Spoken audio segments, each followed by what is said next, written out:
Olá, você que me segue no Rodrigo Silva Arqueologia. Nós estamos de volta para o nosso bate-papo semanal sobre Bíblia, teologia, religião.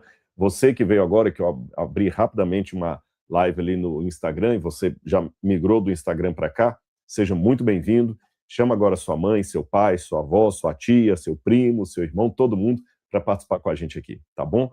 E então, vamos lá? Vamos responder as nossas perguntas. A primeira pergunta, aliás, não só vou colocar como primeira de propósito, mas eu vou colocar essa pergunta já no início, porque ela foi a mais repetida.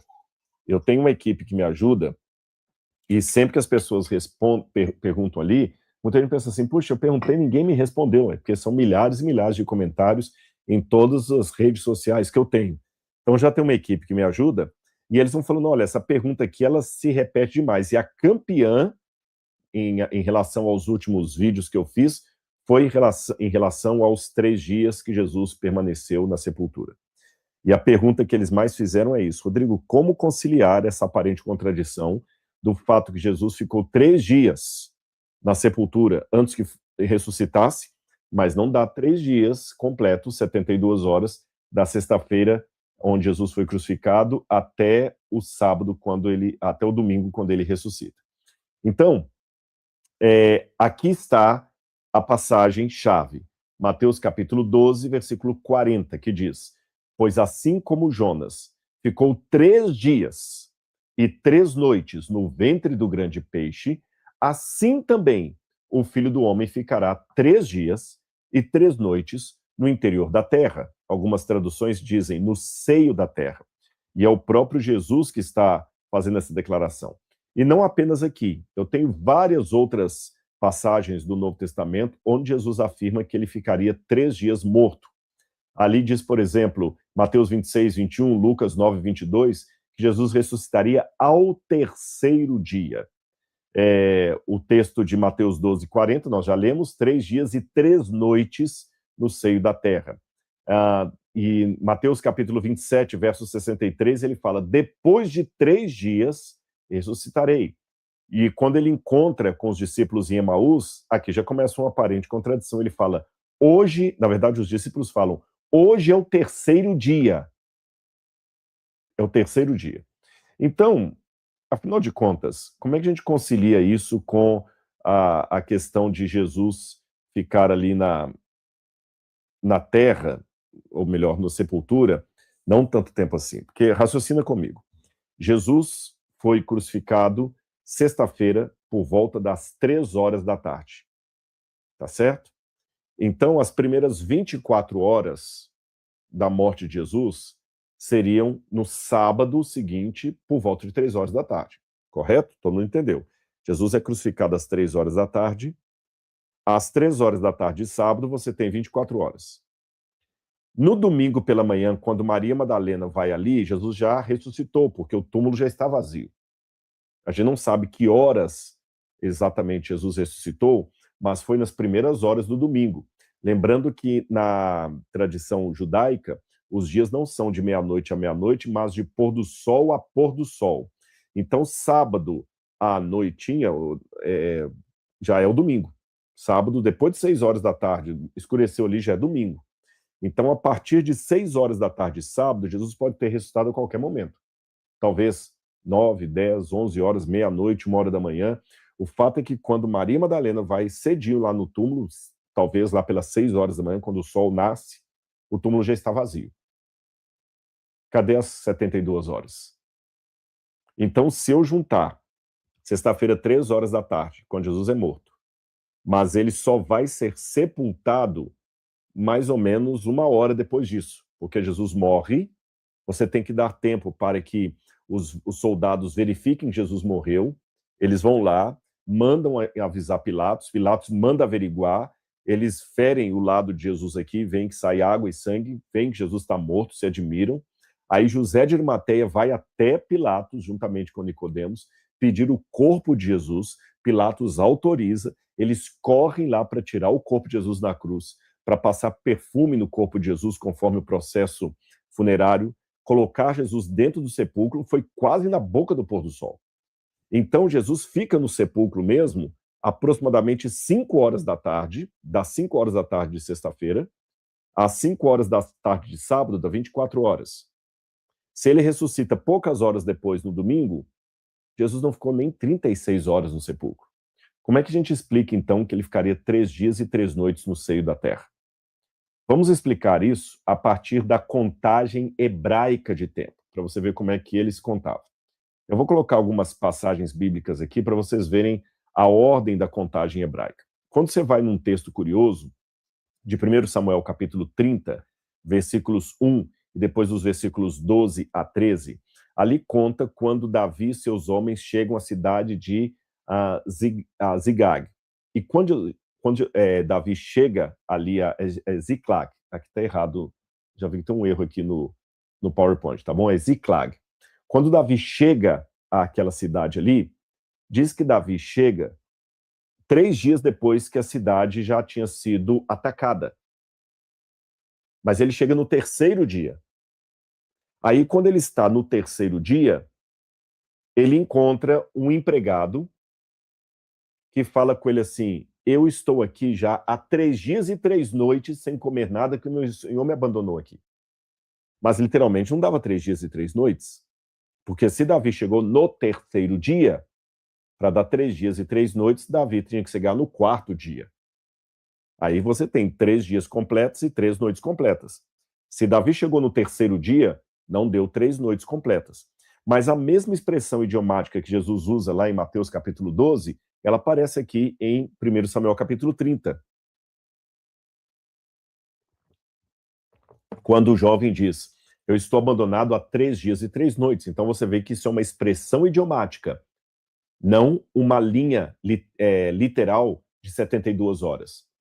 Outro exemplo que eu poderia dar seria Gênesis capítulo 42, versos 17 e 18, que diz que José do Egito prende os seus irmãos por 3 dias. Então, teoricamente, 72 horas. Mas no 3º dia os liberta.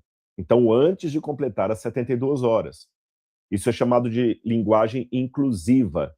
Se pegou o pedaço de um dia, ele já é contado. Esther capítulo 4, versículo 16 até o 5, verso 1, diz que Esther pede jejum 3 dias e 3 noites. Olha a expressão idiomática aí. Mas ela aparece diante do rei no 3º dia. Isso é, antes de completar os 3 dias e 3 noites. E 1 Reis capítulo 12, versículos 5 a 12, Roboão manda o povo voltar depois de 3 dias, ou seja, no 4º dia. Mas eles voltam no 3º dia. Então você percebe que aqui nós temos uma expressão hebraica que não significa literalmente 72 horas. Então, repito, quando se fala na Bíblia 3 dias e 3 noites, não são literalmente 3 partes claras e 3 partes noturnas. É uma figura de linguagem. As expressões idiomáticas não dão problema na nossa língua, mas no outro idioma daria. Então, as expressões idiomáticas da Bíblia têm que ser compreendidas, e uma delas é essa, 3 dias e 3 noites. Então, vou mostrar num gráfico, vai ficar fácil de você entender. Olha como é que os judeus raciocinavam. Jesus morreu na sexta-feira, está aí em vermelho, e ele foi colocado no túmulo na sexta-feira. Como ele foi colocado no túmulo na sexta-feira, na contagem inclusiva dos judeus, a sexta-feira já era contada. Depois Jesus passa o sábado inteiro morto no túmulo. Aí o 2º dia é contado. E ele ressuscita nas primeiras horas do domingo, mas o domingo é contado. Tá certo? Então, embora ele tenha ficado apenas parte da sexta-feira no túmulo e parte do domingo, eles são, em formas de expressão idiomática, contados como um todo. Por isso que fala 3 dias e 3 noites, ou 3 dias. Mas não precisam ser, literalmente, 72 horas. Isso aqui é uma figura de linguagem. E sabia que a gente tem uma figura de linguagem parecida em português? Por exemplo, quando as pessoas falam seu aniversário, eles falam assim: eu tenho, sei lá, eu tenho 25 anos. Mas vamos supor que ele fez aniversário no dia 20 de dezembro. Na verdade, ele não tem mais 25 anos. Ele tem 25 anos e alguns meses. Mas ele fala que tem 25 anos. Quando a gente fala eu tenho 25 anos, você já percebeu que até o próximo aniversário, você exclui dessa conta os meses? Então, tá certo? Então, quando você fala que você tem 25 anos, na verdade você não tem 25 anos, você tem mais de 25 anos. Mas você não fala assim, só fala que vai ter 26 quando chegar aos 26. Você não fala, eu tenho 25 anos, 2 meses e 1 dia. A gente não fala assim. A gente ignora aquilo ali. Tudo bem, é a nossa forma de expressar. Assim como nós excluímos os meses da nossa contagem, eles incluem as horas de um dia para falar de uma contagem. Simples assim. Ficou claro? Quero comentar de vocês aí se a explicação esclareceu, se deu para todo mundo entender como é que Jesus ficou 3 dias e 3 noites. É uma expressão idiomática, tá bom? Aliás, a questão de tenho tantos anos, eu lembro uma vez que alguém falou que isso poderia ser respondido de outra maneira. Que uma vez perguntaram ao senhor de idade, quantos anos o senhor tem? Ele falou, uns 12. Alguém falou, 12? Eu sou um velho, como é que o senhor tem 12 anos? Ele falou, não, você perguntou quantos anos eu tenho. 98 anos eu tive, eu não tenho mais. Eles já foram embora. Então, calculando quanto que eu tenho pela frente aí, pela saúde, talvez uns 12. É uma outra maneira. Tá certo? Ok? Ficou claro então, pessoal?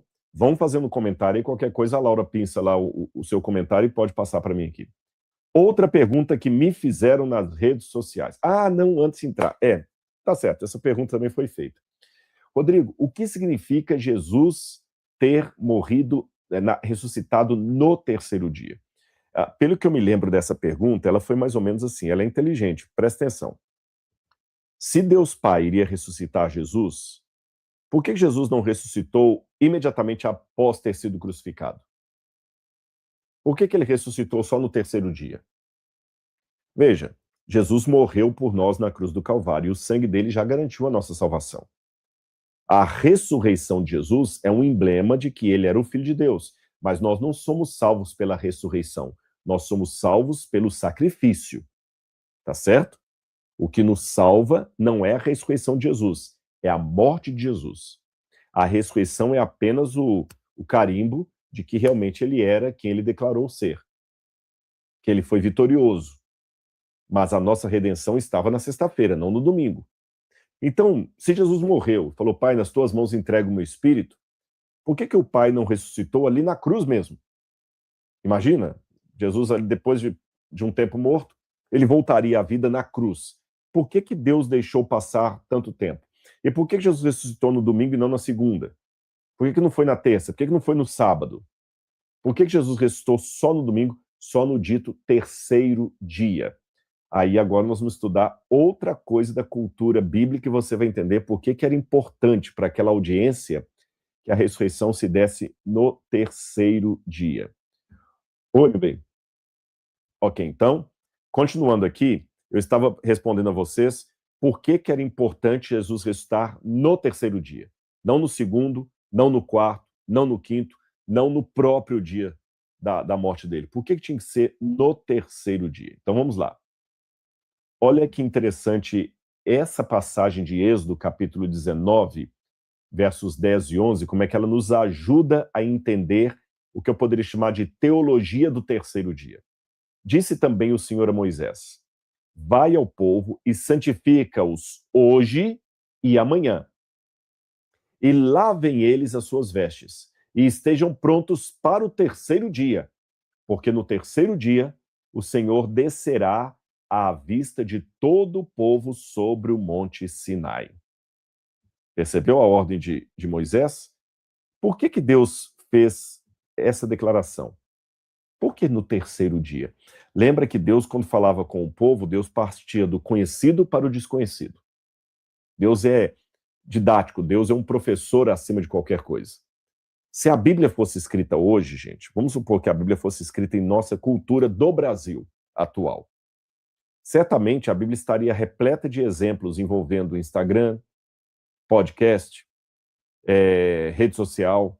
Talvez o apóstolo diria alguma coisa sobre falsos cristãos que estariam vivendo de Photoshop espiritual. Talvez essa expressão apareceria na Bíblia.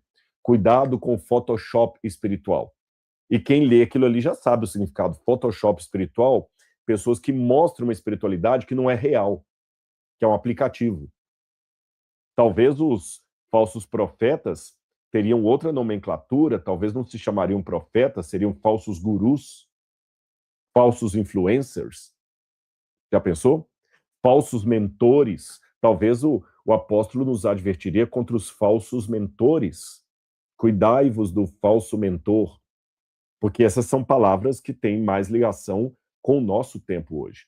Talvez as questões, as leis de saúde incorporariam alimentos que talvez hoje muita gente come ou usa, talvez haveria alguma coisa contra o uso de drogas, contra o narcótico, alguma coisa assim.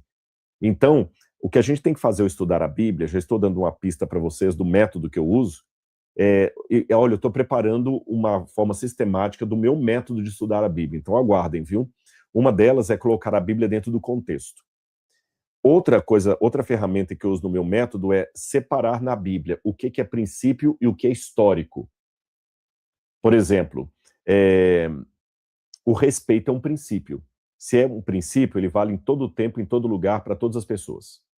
O que é histórico? A maneira como eu demonstro respeito. Por exemplo, se eu estou entrando numa sinagoga, eu coloco um chapéu na cabeça. Se eu entro numa igreja católica, eu tiro o chapéu da cabeça. Se eu entro numa mesquita, eu tiro os sapatos. Tirar o sapato, colocar o chapéu, tirar o chapéu, são aplicações históricas de um princípio eterno que é o respeito. Ficou claro isso para você? Então, tem coisas na Bíblia que são culturais, são daquela época. Mas tem coisas na Bíblia que são princípios. Então, o que eu não posso cometer de erro na Bíblia é confundir princípio com a aplicação histórica daquele princípio. Aí tem gente que está pegando coisas históricas da época da Bíblia e quer aplicar fogo e ferro aqui. E há pessoas que estão achando que tem princípios bíblicos que deveriam ser aplicados hoje, que é só para aquele tempo. Aí você vai entender muita coisa. Por que a Bíblia não tem um discurso anti-escravocrata, como nós esperaríamos hoje, porque a noção de escravidão da época não era a mesma do século XIX, e assim por diante. Então, por que Deus falou terceiro dia ali no Sinai? Antes de responder a isso, deixe-me colocar outros exemplos para você perceber que isso era uma cultura. Olha que interessante essa passagem de Gênesis 22, verso 4, quando fala de Abraão indo a Jerusalém, ao Monte Moriá, que fica em Jerusalém, para sacrificar Isaac. No terceiro dia, porque diz que Abraão viajou com o menino 3 dias de viagem, no terceiro dia que ele avista o Monte Moriá. Ou seja, um momento de fé suprema no terceiro dia. Esther capítulo 5, verso 3. Diz que Esther, nós já lemos essa passagem antes, Esther jejuou por 3 dias, e no terceiro dia que ela foi se apresentar diante do rei. Êxodo capítulo 19, verso 11, eu já li para vocês, Deus estabelece 2 dias de preparo e no terceiro dia ele aparece no Sinai. Oséias 6, verso 2, essa passagem para mim é linda. É uma promessa que Deus dá aos judeus de restauração. E diz, depois de 2 dias nos revigorará. Ao terceiro dia nos levantará, nos erguerá. Algumas traduções dizem, nos ressuscitará e viveremos diante dele. Ou seja, ressurreição, cura e promessa. No terceiro dia. Então, o que nós aprendemos aqui? Que existe uma teologia do terceiro dia. O terceiro dia é o dia da intervenção de Deus. O terceiro dia é o dia Então, o terceiro dia é o dia da intervenção de Deus. O terceiro dia é o dia da salvação. O terceiro dia é o dia em que Deus manifesta o erguimento do povo. Até nos manuscritos do Mar Morto, tem uma pedra que foi encontrada que fala que Gabriel dá uma ordem ao Messias que no terceiro dia ele deveria ressuscitar. Olha que curioso. Então, essas informações que chegam para nós de maneira fragmentada, eu estou falando de uma cultura de mais de 2.000 anos, um quebra-cabeça que a maior parte se perdeu, essa cultura que para nós chega fragmentada, para eles era o dia a dia deles, assim como eu dei o exemplo do Instagram, do mentor, do guru, etc. Era o dia a dia deles. Então, o Messias tinha que ressuscitar no terceiro dia. Porque o terceiro dia era o dia da intervenção de Deus. E há mais um elemento nisso aqui que eu vou colocar agora na tela e você vai aprender. É o Salmo 16, que tem essa questão a respeito do Messias. O meu corpo repousará em paz, que é um eufemismo para morrerá. Porque tu não me abandonarás nas profundezas da morte, nem permitirás que o teu santo sofra decomposição. E os judeus da época de Jesus sabiam que esse era um salmo messiânico. Aí, perdão, na cultura deles, eles raciocinavam assim. Olha que interessante. O pecado de Adão causou a decomposição de tudo que Deus tinha criado. Por quê?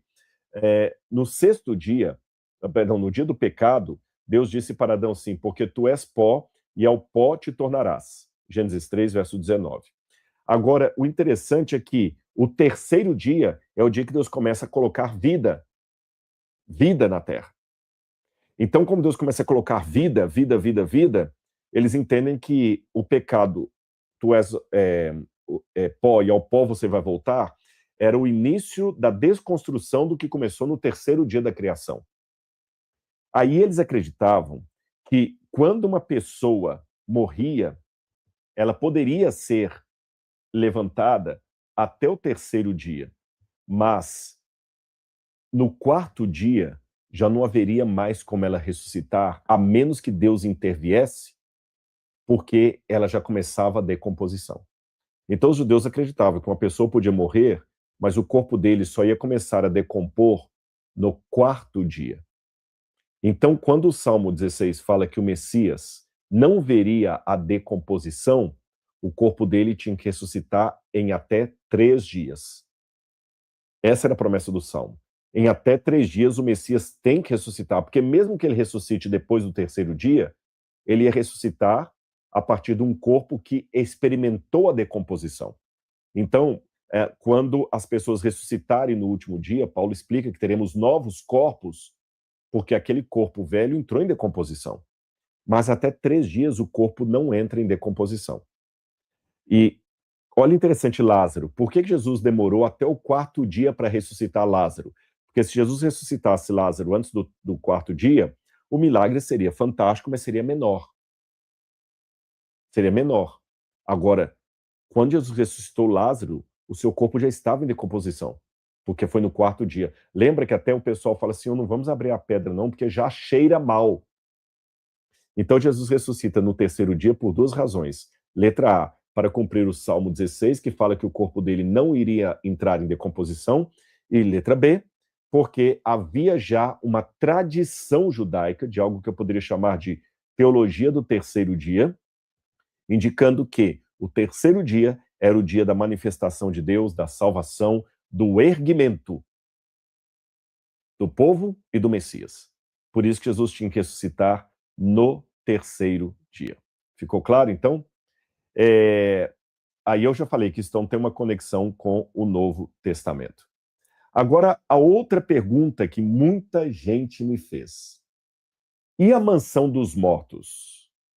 Essa pergunta, certamente, ela vem do credo, que é recitado nas igrejas orientais, não todas elas, tem igreja oriental que rejeita o credo. Aqui no Ocidente, a igreja católica recita o credo. Eu falei recitado mesmo, né? Não falei rejeitado, não. Se eu falei rejeitado, foi ato falho, viu, gente? Ele é recitado nas igrejas. Algumas igrejas do Oriente rejeitaram esse credo na fórmula como ele está. É o famoso credo apostólico.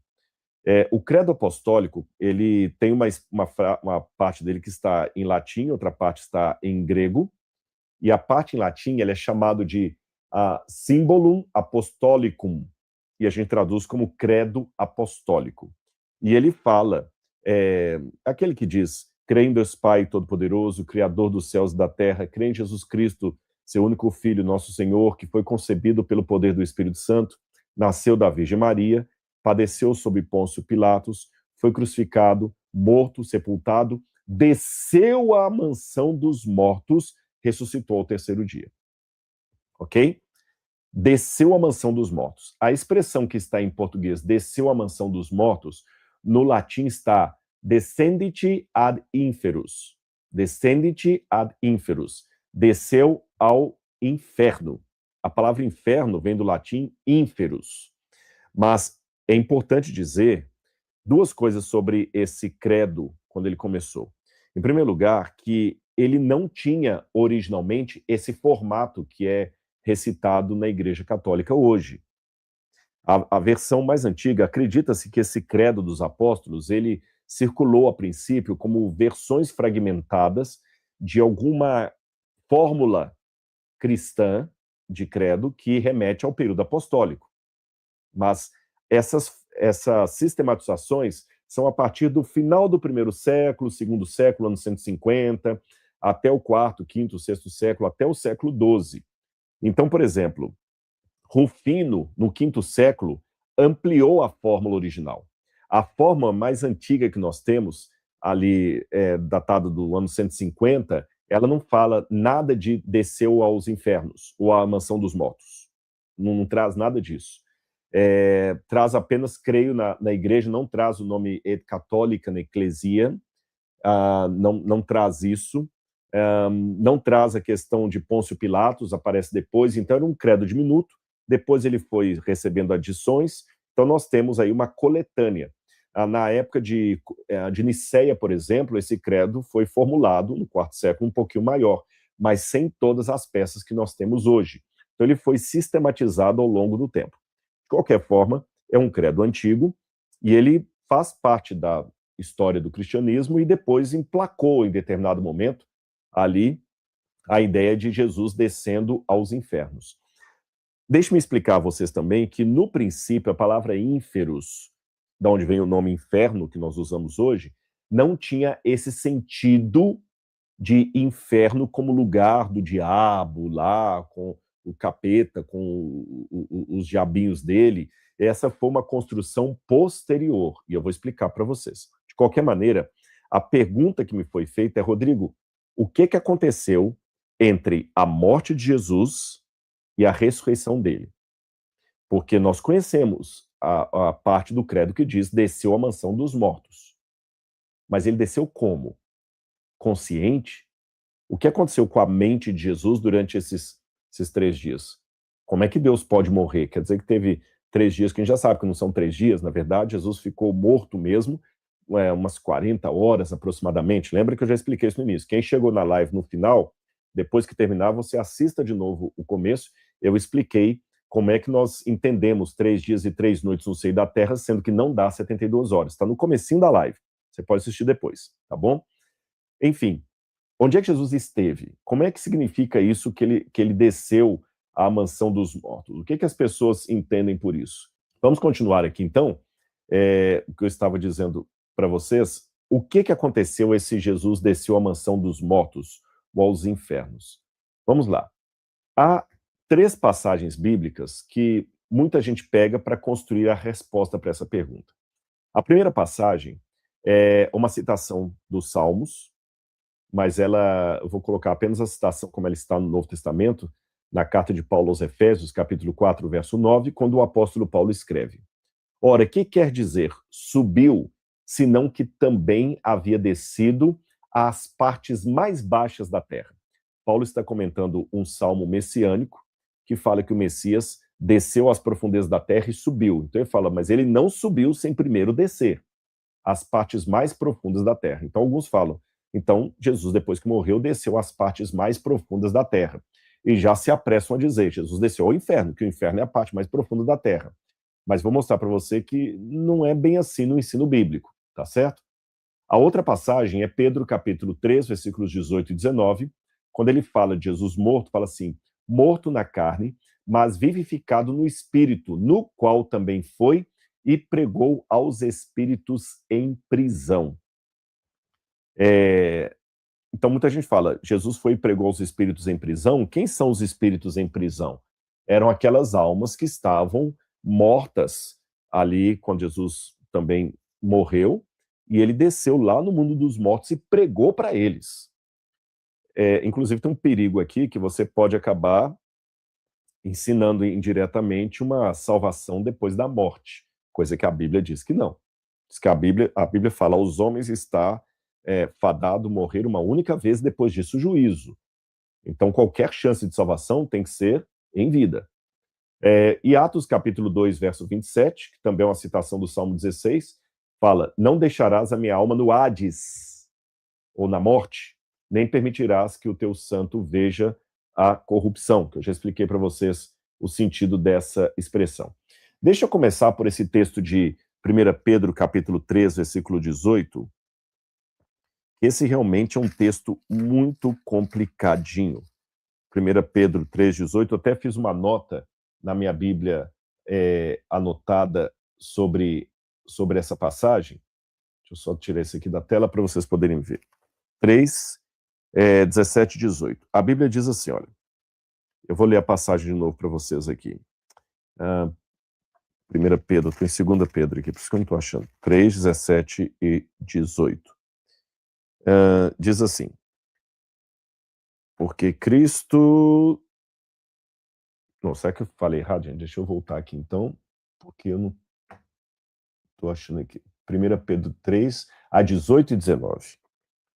1 Pedro 3, 18 e 19. Diz assim, olha, pois também Cristo padeceu uma única vez pelos pecados dos justos. Perdão, pois Cristo também padeceu uma única vez pelos pecados, o justo pelos injustos, para conduzir vocês a Deus. Morto sim na carne, mas vivificado no espírito, no qual também foi e pregou aos espíritos em prisão, os quais no outro tempo foram desobedientes. Então alguns falam assim, olha, então Jesus, quando morreu, o espírito dele foi até o inferno e pregou aos espíritos em prisão. E aqui nós temos duas interpretações. Letra A. Alguns entendem que Jesus pregou aos espíritos em prisão assim. Ele pregou para todo mundo que estava ali morto. Todo mundo. Todo mundo recebeu a pregação. Porque todos estavam em prisão desde Adão, desde Abel, que foi o primeiro a morrer, até o último que morreu quando Jesus estava agonizando na cruz. Então, todos esses que morreram, de Abel até o último, todos eles estavam com as suas almas presas no mundo dos mortos. Então, Jesus desce até lá, prega para eles e leva para o céu aqueles salvos, e deixa os outros lá. Então, dá a entender que ele pregou para todos os mortos, mas só aqueles que realmente estavam salvos é que foram com ele para o paraíso. Então, de acordo com esse ensinamento, Abraão, Isaac, Jacó, Daniel, o rei Davi, Esther, a Raabe, as pessoas que foram salvas no Antigo Testamento, elas foram salvas, mas quando elas morreram, a alma delas estava presa ali no mundo dos mortos, até que Jesus pudesse ir lá libertar a alma delas lá. Ele pregou para todo mundo, mas só os salvos conseguiram sair do mundo dos mortos e ir com Jesus para o reino celestial. A outra explicação é que Jesus, na verdade, desceu ali para pregar para os ímpios, para mostrar para os ímpios o erro que eles cometeram, para já dar o juízo sobre eles, para os anjos caídos, não necessariamente para os salvos, tá certo? Ele foi ali apenas para repreender. Eu confesso para vocês que eu não vejo o texto de Pedro validando nem a primeira interpretação, nem a segunda. Vamos ler de novo aqui o texto. Olha o que o texto diz. Pois também Cristo padeceu uma única vez pelos pecados, o justo pelos injustos, para conduzir vocês a Deus. Morto sim na carne, mas vivificado no Espírito, no qual também foi e pregou aos espíritos em prisão. Então Jesus foi em espírito e pregou aos espíritos em prisão. E como é que Jesus prega aos espíritos em prisão? É interessante que quando Pedro fala também da parte de Jesus ali na época de Noé, Jesus fala que Noé pregou no Espírito de Cristo. Deixa eu achar essa passagem para vocês aqui, se eu a encontrar rapidamente. Deixe-me ver, porque assim como foi destruído,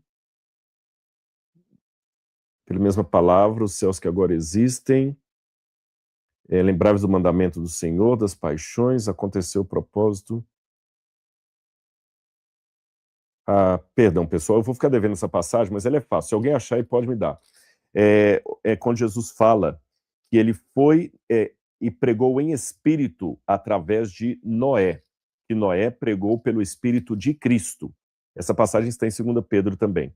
Se Noé pregou pelo Espírito de Cristo, meu bem, se alguém achar a passagem e colocar, você põe para mim, por favor, tá bem? Jesus pregou pelo Espírito de Cristo, então significa que na época do dilúvio, Jesus já estava ali em espírito pregando a partir de Noé. E Jesus pregou para quem? Para aquelas pessoas da época de Noé que não aceitaram o arrependimento. E quer ver que o texto realmente está falando é desse episódio?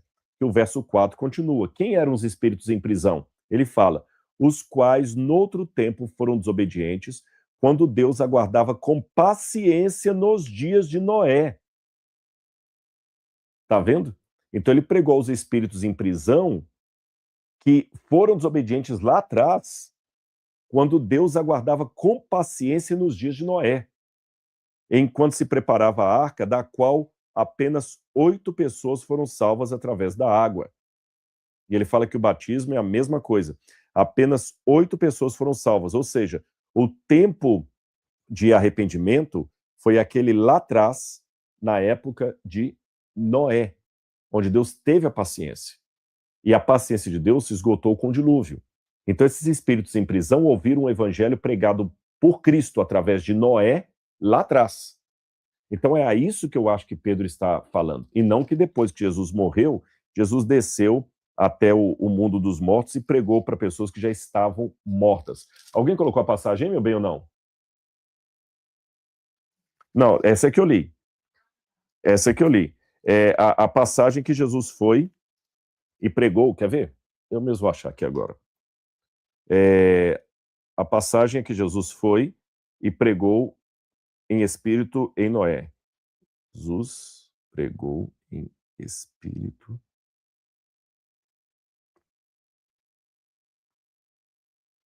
Vamos ver se eu acho aqui rápido. Vamos ver. Deixa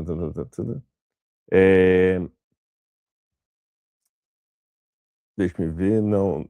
A 1 Pedro 1, 10. Aqui achei. 1 Pedro 1, 10 e 11. 1 Pedro 1, 10 e 11. É esse mesmo, estava marcadinho aqui, ó. Vou ler para vocês, olha. Diz assim, foi a respeito dessa salvação que os profetas indagaram e investigaram. Eles profetizaram a respeito da graça destinada a você, investigando qual ocasião ou quais as circunstâncias oportunas que eram indicadas pelo Espírito de Cristo que neles estava ao predizer os sofrimentos que Cristo teria de suportar e as glórias que viriam depois desses sofrimentos. A eles foi revelado não para si mesmos, mas para vocês, ministros, etc, etc, etc. Então, na verdade, fala dos profetas que pregaram pelo Espírito de Cristo.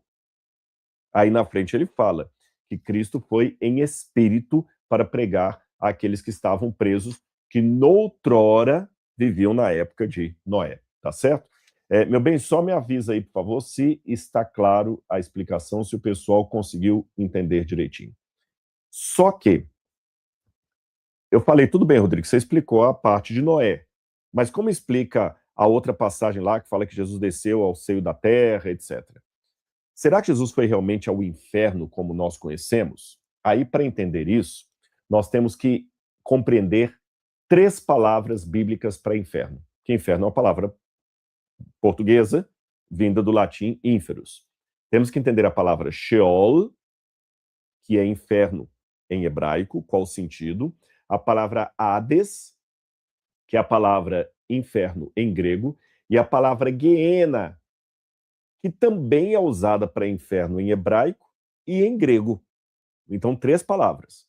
A palavra Sheol, que é usada no Antigo Testamento e traduzida por inferno. A palavra Hades, que é usada no Novo Testamento e traduzida por inferno. E a palavra Geena, que aparece tanto no Antigo como no Novo Testamento.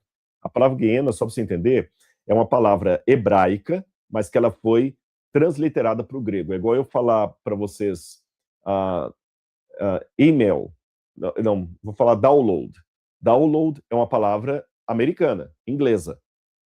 Mas a gente usa em português, a gente aportuguesa a palavra download. Eu falo download, tá certo? Então é a mesma palavra. A gente usa uma palavra inglesa no vocabulário português. Você já fez o download do vídeo? A gente usa a mesma palavra, virou português, mas é uma palavra inglesa. Então, Geena aparece no grego, mas é uma palavra hebraica. Qual o sentido dessas palavras? Eu vou explicar a primeira delas para vocês. A palavra Sheol, que é a palavra que mais aparece no Antigo Testamento para falar de que o pessoal entende como inferno. O que era o inferno no Antigo Testamento? É curioso que a palavra Sheol, em hebraico, ela tem esses significados aí. Sheol significa lugar abaixo, debaixo da terra, destino comum de todos os mortos, mas Sheol não é punição, é simplesmente a morte. Tanto o justo como o ímpio vai para o Sheol, e o Sheol é descrito no Antigo Testamento como lugar de silêncio, de sombra, fraqueza. É a separação de Deus dos vivos. Exemplos da palavra Sheol, Salmo 88, 3-5. Estou contado entre os que descem à cova, ao Sheol, à sepultura, como os mortos jazem no sepulcro, que já não te lembras mais. Eclesiastes 9, verso 10. Não há obra, nem projeto, nem conhecimento, nem sabedoria no Sheol, que algumas Bíblias traduzem, na sepultura, para onde vais? Jó, capítulo 10, versos 21 e 22. Antes que eu vá à terra das sombras, e de sombra, à terra de trevas, e de sombra da morte, no livro de Jó original tá, na terra do Sheol da morte, tá certo? Então aqui você vê que a palavra Sheol, ela não tem no Antigo Testamento, e gente, isso aqui não é invenção minha não, pode procurar qualquer hebraísta que ele vai explicar isso para você. Sheol não significa inferno como as pessoas imaginam hoje, com os ímpios sofrendo lá, que a gente pensa assim, não, o inferno é um lugar onde hoje o capeta está fazendo todo mundo sofrer lá embaixo. No Antigo Testamento, a palavra Sheol, que alguns traduzem por inferno, significa sepultura. E pode pesquisar aí com qualquer conhecedor de hebraico. Não há no Antigo Testamento hebraico a ideia de Sheol como um lugar onde os ímpios estão sofrendo agora, onde o capeta está lá cutucando as pessoas. Isso é uma construção literária posterior e fora da Bíblia, que os cristãos acabaram bebendo, cristãos e judeus. Mas não é uma doutrina que você encontra nas páginas do Antigo Testamento. Sheol, que alguns entendem como inferno, traduzem como inferno, é apenas a sepultura ou a morte, ou o estado de inconsciência na morte. Quer ver uma fotografia do inferno na Bíblia, do Sheol? Tá pronto para ver uma fotografia? Eu tenho uma foto do inferno de acordo com a Bíblia. Quer ver? Será que o pessoal quer ver, meu bem? Será que eu mostro? Estão prontos para ver a foto do inferno? Então, que rufem os tambores. Aí está a foto do inferno. Mas calma que eu vou explicar para vocês. Isso que vocês estão vendo na foto é um túmulo que fica lá em Kefer-Rinon, que é no vale do Geena, ali em Israel. E o Geena é outra palavra para inferno, tem um vale com esse nome lá. E esse vale é cheio de sepulturas. Essa é uma sepultura dos tempos do Antigo Testamento. Tá certo? É um Sheol. E como é que eles faziam? Então, vendo que tem uma parte de cima aí, que é como se fosse uma cama de pedra, e embaixo um buraco. Na cama de pedra ficava o corpo até ele entrar em decomposição e só sobrarem os ossos. Aí eles pegavam, recolhiam os ossos e jogavam nesse buraco aí. E o que havia nesse buraco? Aqui, olha, uma foto de cima, porque originalmente isso tudo era coberto, era uma caverna. Mas com o tempo quebrou a parte de cima e a caverna agora não existe mais, só existe o interior da caverna. Então você vê ali, olha, os lugares onde eles colocavam a cabeça, toda essa parte aí é a cabeça do corpo. Então a pessoa era deitada com a cabeça apoiada aí, e eles depois, quando o corpo só havia os ossos, eles jogavam naquele buraco aí, tá vendo aí embaixo, olha?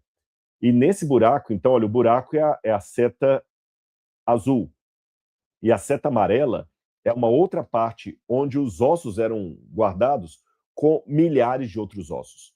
E como muitas pessoas da mesma família tinham os ossos guardados aí, criou-se uma expressão idiomática em hebraico para falar da morte, que eles literalmente pegavam os ossos da pessoa e recolhiam ali daquela cama de pedra e jogavam embaixo daquele buraco. Então, uma mesma sepultura poderiam caber dezenas de pessoas da mesma família, centenas até.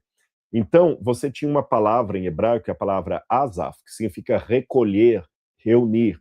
Aí você tem muito uma expressão idiomática que aparece no hebraico, neasaf el aman, que significa foi recolhido, ou alaman, foi recolhido ao seu povo. Por exemplo, nós temos no caso de Abraão, quando Abraão morreu, fala que ele foi recolhido ao seu povo. Jacó, Isaac, Moisés, morreu Moisés e foi recolhido ao seu povo. Também quando a gente tem uma variante disso, se você for a Juízes 2, verso 10, 1 Reis 2, verso 10, que fala de Davi, aí já fala o seguinte, ó, Neesaf, recolhido foi, El Avotav, aos seus pais, aos seus antepassados.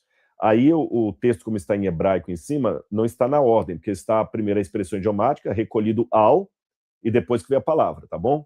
Então aí o texto em cima em hebraico está na ordem errada, digamos assim. De novo aqui, ó, foi recolhido à sua sepultura. Então você vê, recolhido à sua sepultura, recolhido aos seus pais, recolhido ao seu povo. No Novo Testamento, Jesus fala o seguinte, deixe os mortos sepultar os seus mortos. Ou seja, você vai reunir com os seus ancestrais na época certa. Agora vem e me segue. Então, esse é o sentido, recolhido aos seus ancestrais. Esse é o sentido da palavra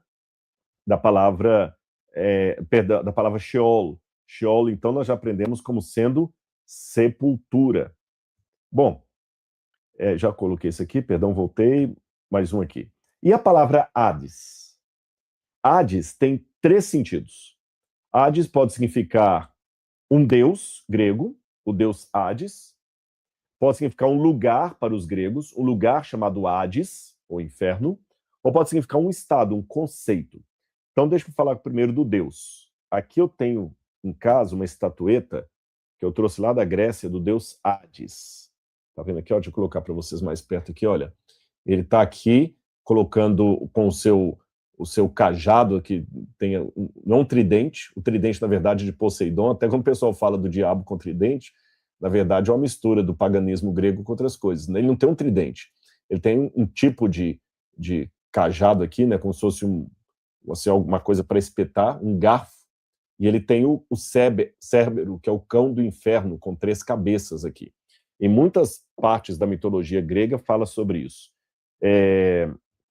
Inclusive eu tenho aqui, vou colocar para você, os 3 deuses da mitologia grega. Zeus, que é o primeiro da esquerda, Poseidon, do meio, que é o deus dos mares, e Hades, o deus dos mortos.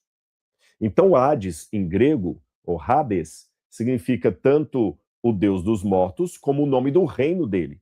Então, quando as pessoas morriam, de acordo com os gregos, elas iam para o Hades, iam para o reino do irmão de Poseidon. Tá certo? O reino do irmão de Poseidon. Então, assim como você tinha, por exemplo, na época de Constantino, você tinha Constantino e tinha a cidade de Constantinopla, né? Que era a cidade de Constantino, assim também você tinha Hades e o reino de Hades. Simples assim. Então, assim como você tem desse jeito, o nome do rei e o nome do reino. E todos que morriam iam para o mundo de Hades. Por isso que quando a Bíblia hebraica foi traduzida para o grego, eles usaram a palavra Hades, ou Hades, em grego, para traduzir Sheol. Mas preste atenção numa coisa que eu vou falar para você. Às vezes, a palavra grega traduzia a palavra bíblica hebraica, mas com outro significado. Tá certo?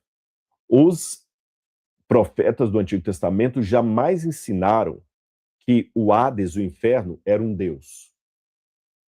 Os profetas do Antigo Testamento jamais ensinaram que o Hades era um lugar onde os mortos ficavam vivos ali sob o poder de uma divindade. Eu já mostrei para vocês que no Antigo Testamento o Sheol era a sepultura. Então, às vezes, a gente tem que ter essa sensibilidade de pegar como a palavra está na Bíblia, mas entender que ela tem um sentido diferente do que está na língua grega, de onde ela foi tomada e emprestada. Ainda falando do mundo grego, eles entendiam que o Hades era separado em 3 partes, ou 3 áreas. O Hades tinha primeiro os Campos Elíseos, para onde iam todas as pessoas boas. Todo mundo de bom que morria, todo mundo ia para o inferno, percebeu? Todo mundo ia para o inferno. Mas tinha um inferno bom, o inferno mediano e o inferno infernal. Então, se você morresse e fosse bom, você ia para o inferno, mas para a parte boa do inferno, que é o Campos Elíseos. Lá em Paris não tem a Champs-Élysées?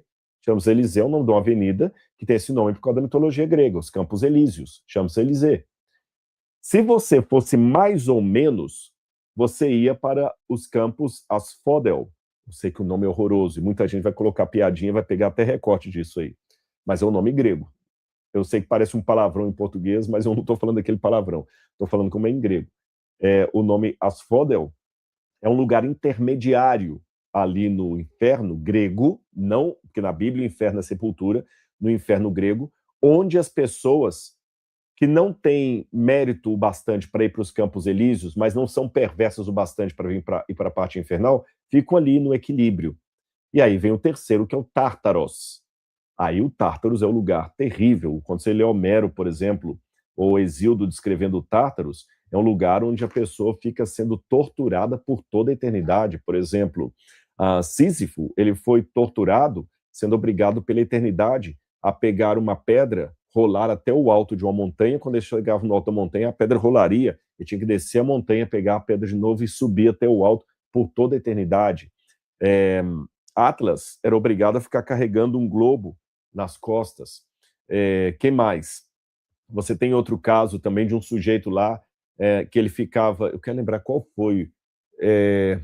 O rei Midas, acho que é o rei Midas, se eu não me engano. Ele ficava... Ele era o Midas mesmo? Que ele era obrigado a ficar assim com a fome eterna e uma maçã bem perto da boca dele, e ele tentando pegar a maçã com a boca e não conseguir. Rei Minos, não é o Midas, não. O Midas é o que tocava tudo e virava ouro.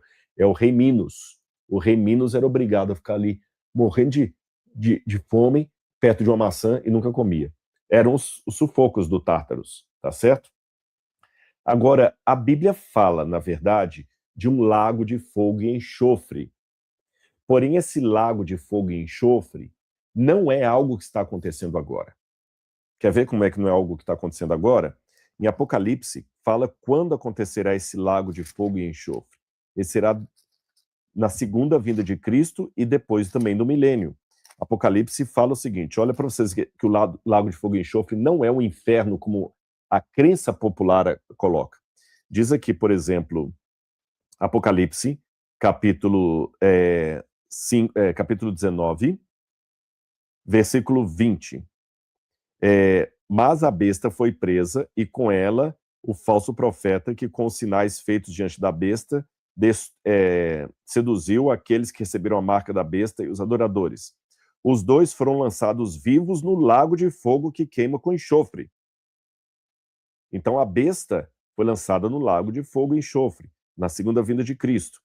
Aí quando fala depois do milênio, diz assim, olha, capítulo 20, verso 14. Então a morte e o inferno foram lançados no lago de fogo e enxofre. Ora, se o inferno é o lago de fogo e enxofre, como é que o inferno é lançado no inferno? Então vê que é uma figura de linguagem que a Bíblia usa, mas mostrando que não é isso. E olha o uso que o Novo Testamento fala da palavra Hades. Cafarnaum, descerá até o Hades, significa rebaixamento.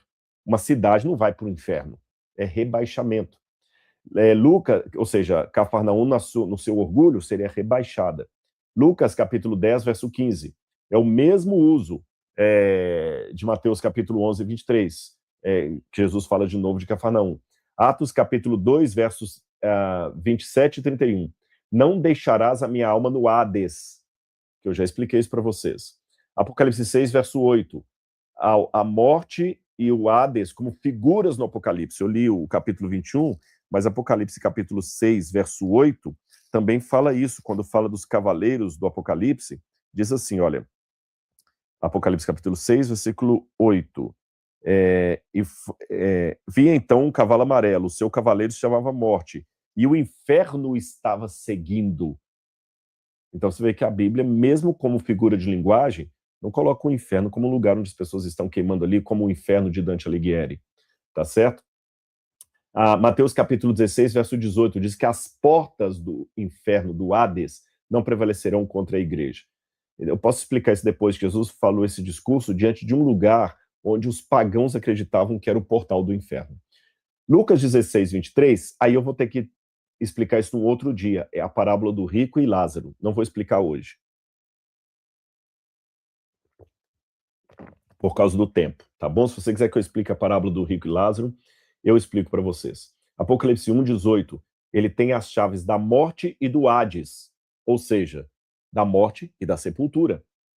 E já falei com vocês, Apocalipse 20, versos 3, diz que o Hades entregou os mortos, e depois o Hades é lançado no lago de fogo e enxofre.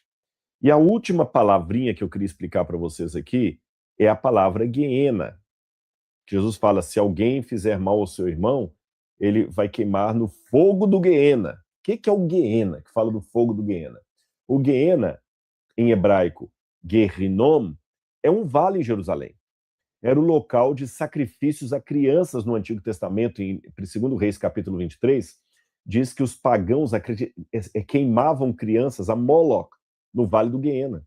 Por isso que Josias tornou o Vale do Guiena, do Ben-Hinnom, Gihon, um lugar maldito, tá certo?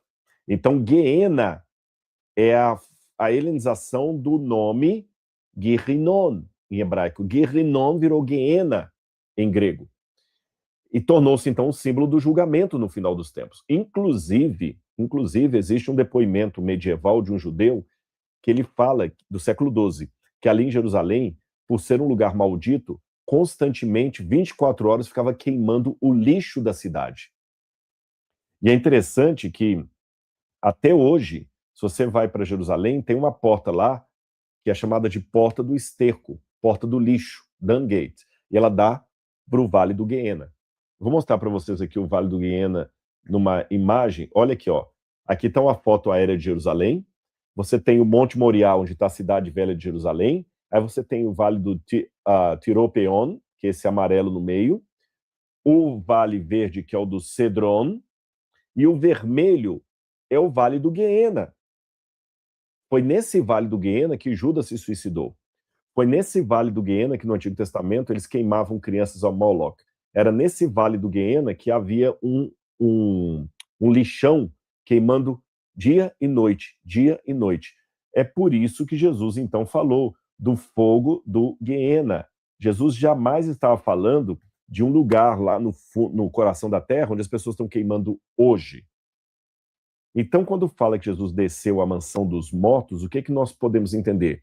Que Jesus desceu à sua condição como morto. Jesus morreu e ressuscitou. Eu não entendo que ele ficou pregando para pessoas ali.